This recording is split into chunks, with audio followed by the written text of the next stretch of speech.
Hi everyone, welcome back to another video from Gameplay Classic. In this video, I'm gonna show you how to report someone on 8-ball pool.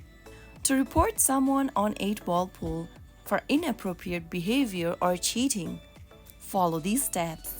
Open up the 8-ball pool application on your mobile device, and once you're inside this page logged in, go ahead and tap on the Friends tab or the 3 human button at the bottom left. Inside your Friends tab, go ahead and find the person you are trying to report. Tap on their profile picture and you will then be able to open up their info section. Right underneath their avatar, you will see a 3 dot. Tap on it and then select one of the regions where you are trying to report the contact. Choose the region from the list provided and then check on the little square box at the bottom to accept that you believe this report is genuine and understand that sending false reports is against the rules.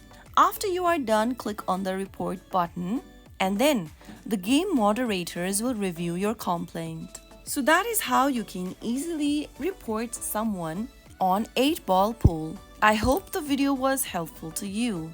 If it was, make sure to give us a thumbs up and subscribe to Gameplay Classic for more tutorials like this.